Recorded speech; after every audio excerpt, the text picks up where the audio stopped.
Zaman kaçar dayanmaz hiç kim üçün.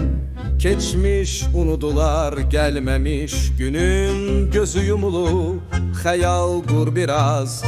Ama aç gözlerini yaşa bu anı biraz.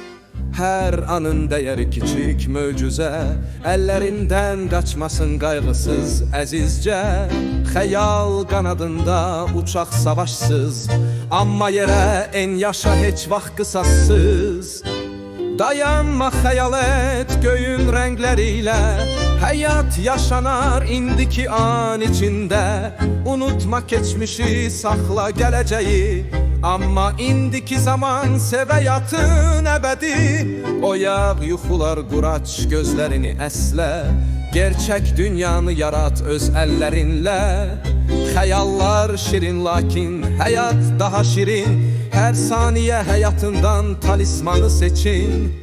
Zaman gelir zaman gider gözlemir ki hiç. Anı tut mənzərəni yaş saf ürəklen iç. Neçə xəyallar edə bilər yol göstərir sənə. Yaraşdır xəyal və gerçəyin səhnəsinə. Dayanma hayal et göğün renkleriyle. Hayat yaşanar indiki an içinde. Unutma geçmişi sakla geleceği. Amma indiki zaman seveyatın ebedi.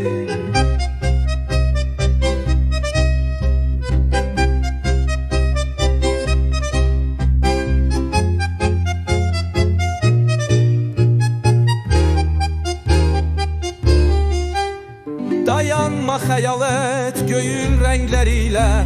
Hayat yaşanar indiki an içinde. Unutma geçmişi sakla geleceği. Amma indiki zaman seveyatın ebedi.